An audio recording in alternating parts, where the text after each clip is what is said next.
Dímelo, mi gente, aquí estamos en un día más, en otro episodio más.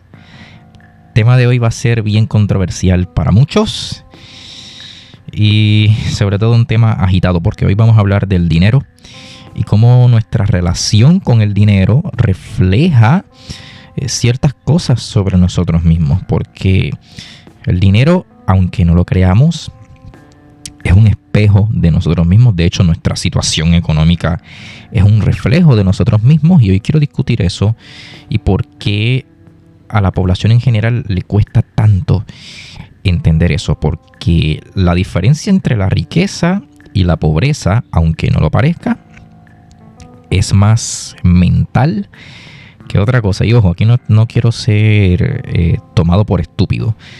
Y que muchos piensen, pues mira, lo que está queriendo decir es que si yo pienso que soy rico, mañana me hago rico. No, ser rico es una consecuencia. Ser rico, lo repito, es una consecuencia de una serie de hábitos y evolución en la forma de pensar que te llevan a la riqueza. Y la riqueza no surge de la noche a la mañana. La riqueza es algo que toma años, requiere disciplina financiera y requiere también un alto grado de madurez. ¿Por qué? Y aquí ya entramos en materia, porque el dinero es una cosa que refleja mucho, de hecho es un espejo del estado en el cual se encuentra una sociedad. ¿Por qué? Porque el dinero responde a una cosa. El dinero responde a un flujo constante y al movimiento. El dinero no está hecho para quedarse quieto, y voy a explicar por qué. Nosotros vivimos en una economía la cual fluctúa, es decir, que el valor del dinero sube y baja.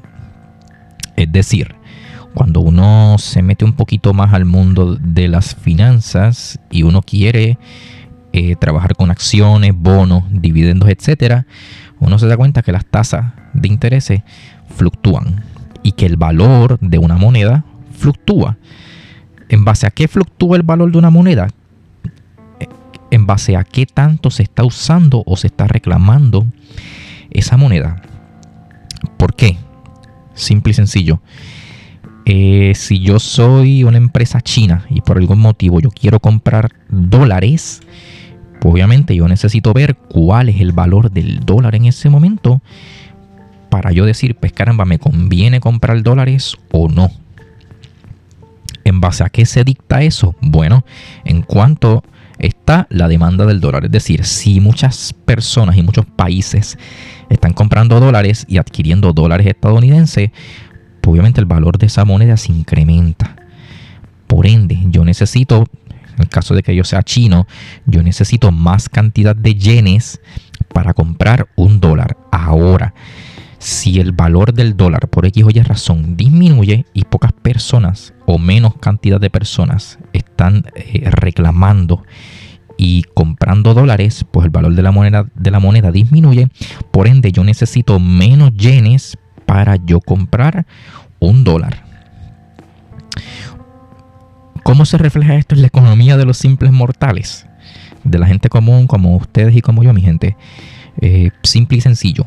Eso es lo que hace que las tasas suban y bajen. Bueno, es uno de los factores, porque hay muchos otros factores, pero eso es uno de los factores que influyen en el comportamiento de esto. ¿Por qué es importante entenderlo? Porque cuando nosotros estamos interesados en desarrollar hábitos financieros, una de las cosas que indudablemente va a influir es qué tanto tú entiendes respecto a cómo funciona el dinero. Porque cuando nosotros hablamos de poner el dinero a trabajar para ti, en vez de tú dedicarle tiempo, de tu tiempo para ganar dinero, nosotros estamos diciendo que tú como persona debes hacer que el dinero te atraiga más dinero. Un ejemplo básico y sencillo. Vamos a suponer que tú tienes, no sé, $10,000 ahorrados en el banco. Para dar un ejemplo muy básico. Y esos $10,000, pues tú estás buscando cómo sacarle rendimiento a esos $10,000. Pues entonces tú te pones a investigar, pones a ver. Y te das cuenta que hay un local abandonado, hay un edificio. Y Y tú dices, caramba, con mis $10,000 no me alcanza, pero yo puedo pedir un préstamo al banco para remodelar ese edificio. Vamos a suponer que el préstamo fue de $55,000 y yo remodelé ese edificio y, por ejemplo, lo convertí en no sé, vamos a suponer, en un Airbnb o en unos apartamentos. ¿Qué pasa? Que yo tomé ese dinero del banco, pero ese edificio a mí me está generando más dinero. ¿Por qué? Porque hay personas que pagan esa renta. Por ende, yo estoy generando dinero de esa inversión inicial. Yo estoy sacándole dinero a esos $55,000 que yo invertí inicialmente en remodelar ese edificio, en ponerlo en óptimas condiciones. Por ende, estoy sacándole potencial a eso, estoy dándole rendimiento, estoy sacándole más dinero a ese dinero. ¿Qué pasa? Que obviamente, pues, de lo que yo vaya ganando de las rentas que yo cobro, pues obviamente yo le devuelvo ese dinero al banco, utilizo mis $10,000 para otras cosas que hagan falta, y pues obviamente si el banco me pide intereses, pues se los doy y yo me quedo con parte de las ganancias que le sumo a esos $10,000. Vamos a suponer que yo le pague los $55,000 al banco mediante el cobro de las rentas del edificio, y con todo interés, y el banco me dice, mira, ¿sabes qué? Veo justo que te quede con estos otros $5,000 restantes. Ahí yo añado $15,000. Estoy dando un ejemplo bien básico, y quizás me puede estar equivocando en algunas cosas, porque pues yo soy un novato en estos temas, mi gente. Yo apenas estoy introduciéndome a este mundo, pero más o menos así funciona. ¿Qué pasa? Que cuando nosotros vamos a introducirnos a este mundo, también existen las acciones. ¿Qué son las acciones? Aquí se pone un poquito complicado. Pues mi gente, básicamente las acciones son pequeños fragmentos de otra empresa. La pongo fácil y sencilla. Cuando se crea una empresa, el gobierno, el país originario de esa empresa, le asigna una cierta cantidad de acciones. Y hay dos mercados. Está el mercado primario, está el mercado secundario.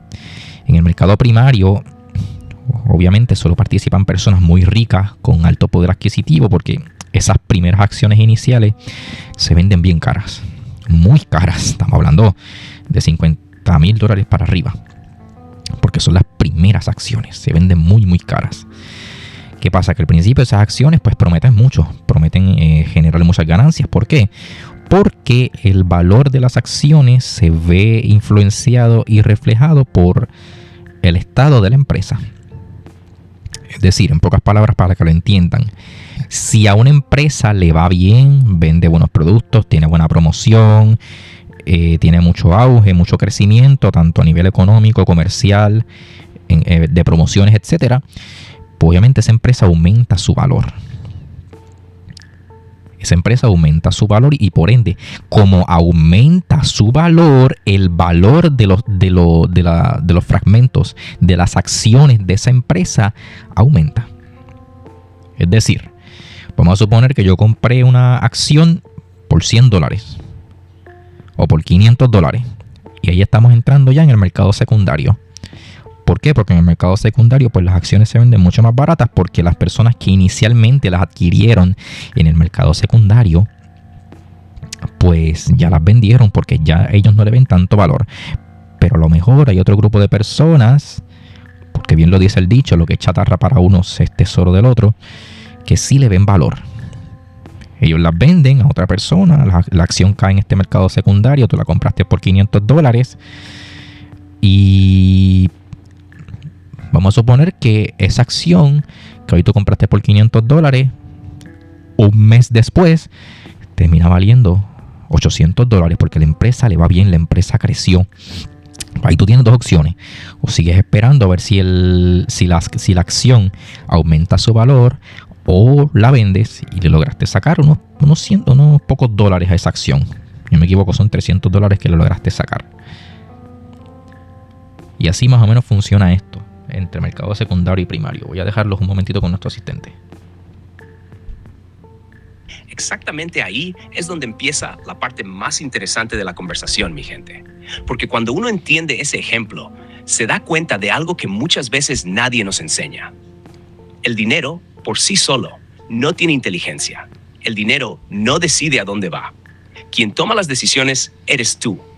Y ahí es donde el dinero se convierte en un espejo. ¿Por qué? Porque dos personas pueden recibir exactamente la misma cantidad de dinero y terminar 5 años después en situaciones completamente distintas. No necesariamente porque una haya tenido más suerte que la otra, sino porque cada una tomó decisiones diferentes con ese recurso. Y aquí quiero hacer una aclaración importante. Esto no significa ignorar que existen desigualdades, que hay personas que parten con muchas más dificultades que otras. Eso sería simplificar demasiado la realidad. Pero aún reconociendo esas diferencias, también es cierto que nuestros hábitos financieros tienen un peso enorme en el resultado que obtenemos con el tiempo. Por eso, muchas veces escuchamos la frase de que el dinero amplifica lo que ya eres. Si eres una persona disciplinada, probablemente cuando tengas más dinero seas todavía más disciplinado. Si eres impulsivo con poco dinero, tener más dinero no necesariamente va a solucionar ese problema. Incluso puede hacerlo más evidente. Y ahí es donde aparece una pregunta filosófica, que me parece mucho más interesante que preguntarnos cuánto dinero tiene alguien. La verdadera pregunta es, ¿qué tipo de persona tienes que convertirte para ser capaz de administrar correctamente una cantidad cada vez mayor de recursos? Porque al final, el dinero no solamente compra cosas. El dinero también pone a prueba nuestro carácter, nuestra paciencia, nuestra capacidad para planificar y nuestra habilidad a pensar a largo plazo. Ahí es donde deja de ser simplemente un medio de intercambio y empieza a convertirse en un reflejo bastante honesto de quiénes somos cuando nadie nos está mirando. Y precisamente ahí está la belleza de esto y la continuación de esto, mi gente. Porque yo les expliqué todo esto. Porque alguien que realmente quiera hacer dinero necesita conocer cómo funciona el dinero. Y obviamente para hacer todo esto que yo les he explicado, pues para todo esto se necesita mover adecuadamente el dinero. Si yo quiero crear una empresa exitosa, yo necesito mover mucho dinero, pero lo necesito mover de manera inteligente. Yo no me voy a poner a explicar eso aquí ahora porque el episodio va a durar 3 horas. Pero quédense con esta. El dinero hay que saber moverlo, hay que saber administrarlo. ¿Por qué es importante entender esto? ¿Y qué refleja esto sobre ti? Tú que me escuchas. Bueno, es necesario tú sentarte a meditar, tú sentarte a pensar qué refleja tu situación económica de ti. Porque, ojo, la economía no es suerte. O sea, el aspecto financiero no es suerte. Esto es un reflejo de ti. Por ende, queda en ti sentarte a meditar y a pensar y decir, ok, ¿cuáles son mis hábitos financieros? ¿Qué yo hago cada mes con mi dinero? ¿Qué yo hago cada mes con mi salario? Y aquí esto nos introduce al segundo punto importante, mi gente. Una vez tú tienes la noción, aunque sea básica, de cómo funciona el dinero, tú tienes que tener nociones básicas de cómo administrar y usar ese dinero. Es decir, el dinero, una vez tú lo recibes, supongamos que tú recibes, no sé, $200, por dar un ejemplo muy básico, tú tienes que repartir esos $200 como si fuera un pastel, como si fuera un bizcocho, como si fuera un pastel. Tú lo repartes y tú dices, pues mira, $50 van para aquí, $50 van para allá. Ejemplo, $50 o por ejemplo $100. $100 van para mis ahorros y mis futuras inversiones. Y los otros 200 restantes, pues hay otros 100 restantes que voy a tomar para mis gastos personales. Y los otros 100 restantes que no van para mis ahorros y que tampoco van para mis gastos personales, van para algún fondo de emergencia. Y tú te puedes quejar al principio y puedes decir, pero caramba, solamente voy a tener $100 para gastar en mí. Sí, eso va a ser hoy, pero ojo, si tú repites esto cada mes con disciplina, cuando tú vengas a ver y tú lo combinas con lo que explicamos anteriormente, es decir, ya pasó, no sé, 5 meses y tú tienes $600, por dar un ejemplo. Esos $600, tú puedes comenzar a investigar, tú puedes comenzar a ver, caramba, ¿qué cosa yo puedo hacer con estos $600? Si es necesario, tú vas y contratas a los servicios de un administrador financiero, una persona que sepa más que tú del tema, y le dice, mira, yo tengo estos $600. ¿Qué yo puedo hacer con estos $600? ¿Cómo yo puedo poner estos $600 que yo ahorré? ¿Cómo yo los puedo poner a trabajar? Y el asesor financiero pues te va a ir guiando, te va a decir, mira, tú primero vas a comprar una cartera, ¿verdad? Una cartera de activos. Y esa cartera de inversiones, mejor dicho, esa cartera de inversiones, pues contiene tal cantidad de acciones, tal cantidad de bonos, etc. Y eso te va a generar dinero a mediano o a largo plazo. Dudas aquí, ¿qué son los bonos? Pues los bonos son una deuda que emite una empresa y esa deuda tú la puedes comprar. En pocas palabras, si una empresa emite un bono a 3 meses, pues significa que esa empresa, qué sé yo, vamos a suponer que el bono que emitió esa empresa a 3 meses es de $1,000. Y la empresa, para completar esos $1,000, por dar un ejemplo bien básico, mi gente, te va a pagar $100 al mes. Porque esos bonos, imagínense un papel común y corriente que viene con unos tickets. Esos tickets tú los vas arrancando. Esos tickets son cada uno $100. Los $100 que la empresa te tiene que dar cada mes por tú haberle comprado su deuda, su bono. Al final de estos 3 meses, que ya tú hayas concluido o que ya tú hayas terminado de arrancar todos los sellitos del papel, pues ahí finalizó tu bono. Una explicación bien básica de qué es un bono. Luego nuestro asistente profundiza un poquito, pero más o menos ahí para que lo tengan. Tampoco quiero que el episodio sea eterno. Pero, obviamente, más o menos eso es un bono.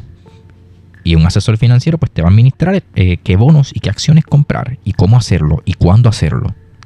Y cuál es el momento de comprarlos y cuál es el momento de venderlos. ¿Por qué es importante esto? Porque obviamente hay 2 tipos de personas. Los que empiezan esto totalmente solos y que aprenden a base de cantazos y de la experiencia. Y los que pues eligen introducirse a este mundo de manera un poquito más conservadora, con inversiones más seguras. Y pues vamos a suponer que a ti te va bien. Una vez tú contrataste ese asesor financiero, te va bien, te va chévere.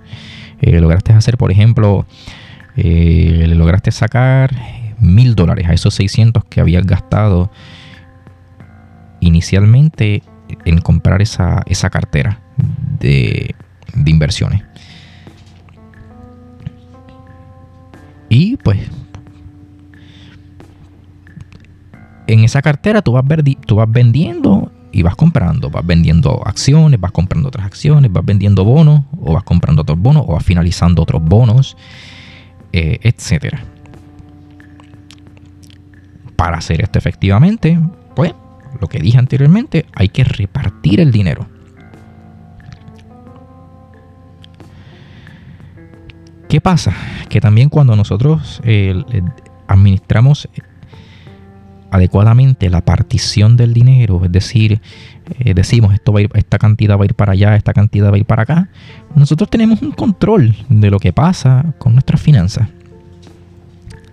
Cosa importantísima, porque ustedes sabrán que las personas con malos hábitos financieros pues no tienen control, compran y compran y compran y, como dice el dicho, pues gastan más de lo que pueden pagar. ¿Y cuál es el problema con esto? Pues que esto fomenta la desigualdad económica. Y ahí está el problema. Porque la persona que está haciendo dinero no se va a preocupar por la persona que no está haciendo dinero. Porque la responsabilidad de eso es tuya. La persona que es rica no tiene por qué preocuparse por ti que estás abajo. ¿Por qué? Porque la persona que es millonaria está muy ocupada con otros asuntos. ¿De qué le sirve a una persona millonaria relacionarse con personas que tienen malos hábitos financieros? ¿De qué le sirve? Vamos a ser honestos, ¿de qué le sirve? Pues de nada, porque tú no tienes nada que aportarle, pero nada. Tú puedes decir, y ustedes me pueden decir, pero ahí estás siendo elitista o estás fomentando algún tipo de discrimen. No, mi gente, es que el mundo funciona así. El mundo pues funciona así, así es esto, mi gente. Así es esto, uno no puede andar quejándose, ni victimizándose, ni nada. Si tú quieres ser parte de los mejores, tú tienes que examinar qué es lo que convierte a los mejores en los mejores, qué hábitos, qué tipo de disciplina, qué tipo de costumbres, qué tipo de estilo de vida convierte a los mejores en los mejores.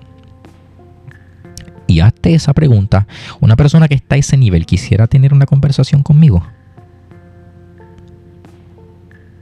Entonces nada, los dejo ahora con mi asistente para ya ir concluyendo el programa. Y ahí, mi gente, precisamente llegamos a una parte fundamental de todo este tema.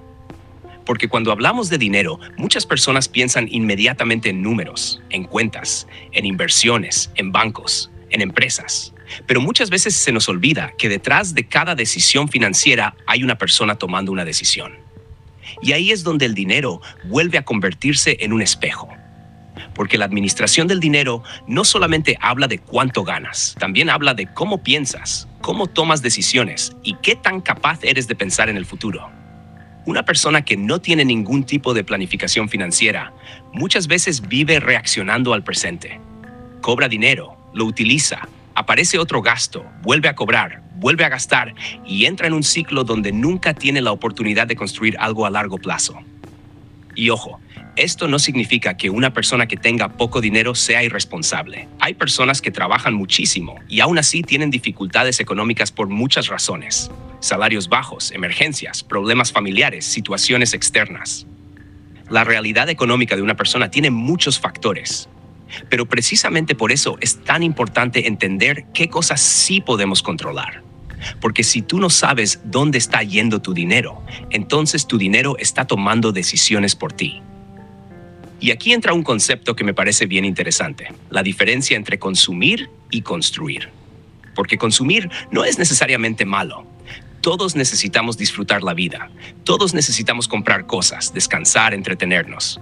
El problema aparece cuando absolutamente todo nuestro dinero desaparece en consumo y nunca dejamos una parte para construir nuestro futuro.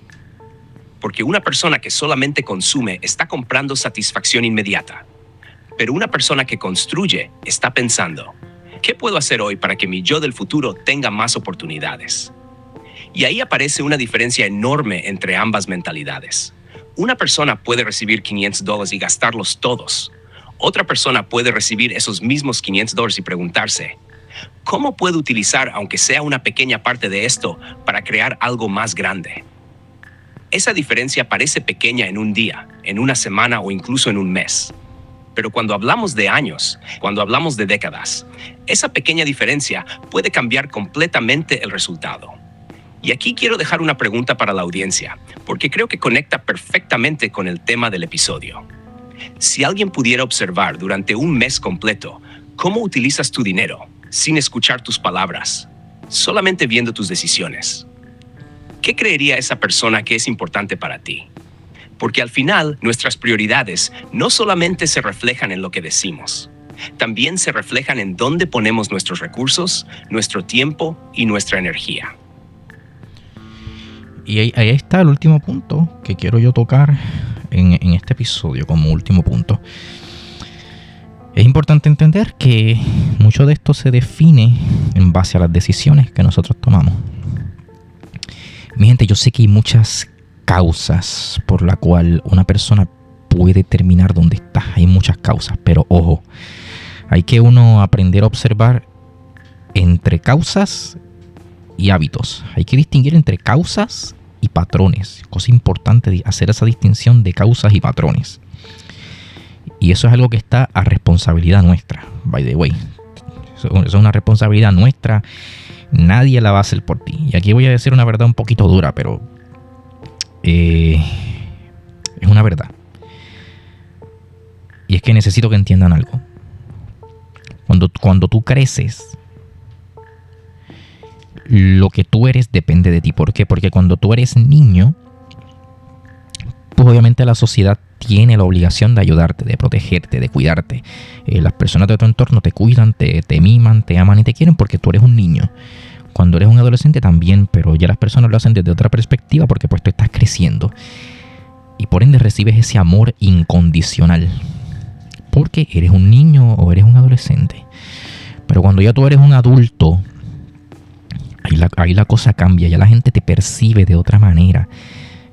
Y la gente ya no te da ese amor incondicional. Eso es algo que se tiene que ganar. Porque en la vida adulta muchas veces el respeto va de la mano con el amor. Y mejor se diría de forma invertida. El amor es fruto del respeto. Si una persona no te respeta, no te va a amar. ¿Cómo comienza eso? Eso comienza desde ti mismo. Porque cualesquiera que sean tus circunstancias, si tú no buscas la manera de hacerlo mejor, pues obviamente tu situación es culpa tuya. Yo sé que hay circunstancias, yo sé que hay muchas razones,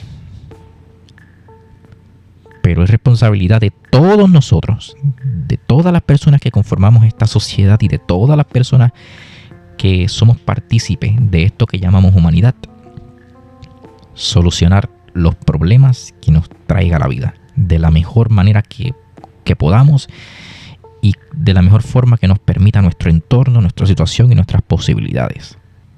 Porque no tienes que solucionar todo hoy, pero tampoco tienes que solucionarlo todo mañana.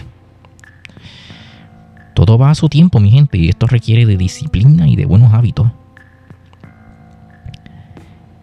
Y esto requiere mucho de la mentalidad y de tus creencias. Así que yo los dejo con esa, mi gente. Yo concluyo el episodio con esta porque me parece importante entender esta última parte. Que no se trata mucho de terminología financiera o de conocimiento financiero como tal. Se trata más de cómo nosotros afrontamos y recibimos toda esta información y qué perspectiva nosotros tenemos con nuestra relación con el dinero y nuestras finanzas. Porque cuando ustedes entiendan esto, pues no se van a hacer ricos mañana, pero quizás sí se puedan hacer ricos dentro de 5 o 10 años. Y yo prefiero eso a ser pobre toda la vida. Así que nada, mi gente, los dejo con mi asistente por última vez y con esto vamos ya cerrando el episodio de hoy. Mi gente, y con esto llegamos a una parte que para mí es probablemente la más importante de todo este episodio. Porque al final del día podemos hablar de inversiones, de bonos, de acciones, de empresas y de cualquier instrumento financiero que exista. Pero si no existe una transformación en la mentalidad de la persona, todo ese conocimiento pierde gran parte de su valor. Porque el dinero no solamente se administra con una calculadora, también se administra con carácter. Y aquí es donde tenemos que volver a la idea principal de este episodio. El dinero como espejo. Porque muchas veces queremos analizar solamente el resultado final.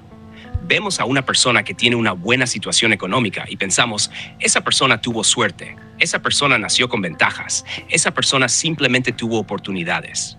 Y en algunos casos puede ser cierto porque las circunstancias importan. El punto de partida de cada persona no es igual. Pero también tenemos que ser capaces de observar algo más profundo. Los patrones. Porque una causa explica cómo una persona llegó a un lugar, pero un patrón explica por qué permanece en ese lugar. Y esa diferencia es importantísima, porque quizás una persona tuvo una mala experiencia, quizás creció con poca educación financiera, quizás nadie le enseñó cómo manejar su dinero. Esa es una causa. Pero una vez que esa persona identifica esa realidad, tiene la oportunidad de comenzar a construir nuevos hábitos. Y ahí entra la responsabilidad personal. No significa ignorar las dificultades de las personas. Significa entender que, aunque no siempre elegimos las circunstancias que nos ocurren, sí tenemos cierta capacidad de decidir qué hacemos con ellas. Porque al final, la pregunta más importante no es solamente ¿por qué estoy donde estoy? La pregunta también tiene que ser ¿qué estoy haciendo hoy para cambiar hacia dónde voy? Y quizás esa sea la verdadera riqueza de este tema. Porque el dinero termina siendo una conversación sobre algo mucho más grande. Disciplina, decisiones, paciencia, crecimiento y la forma en la que una persona enfrenta la vida. Porque al final, el dinero no define el valor de un ser humano. Pero nuestra relación con el dinero sí puede enseñarnos mucho sobre nosotros mismos. ¿Qué estamos priorizando? ¿Qué estamos construyendo? ¿Qué hábitos estamos creando? ¿Estamos utilizando nuestros recursos para acercarnos a la persona que queremos ser? Y esa es la pregunta que les dejo para cerrar este episodio. Porque quizás la verdadera pregunta no es solamente cuánto dinero tenemos. Quizás la verdadera pregunta es, ¿qué revela nuestro dinero sobre nosotros mismos? Ahí está la pregunta, mi gente. Así que nada, el episodio se me extendió un poquito más de lo planificado, pero aquí estamos. Así que nada, mi gente, ya saben, como siempre, les agradezco por dedicarme un poquito de su valioso tiempo. Espero que el episodio les haya parecido útil, les haya parecido bueno, les haya aportado algún beneficio. Que yo, su anfitrión, sin nada más que decir, me despido. Adiós.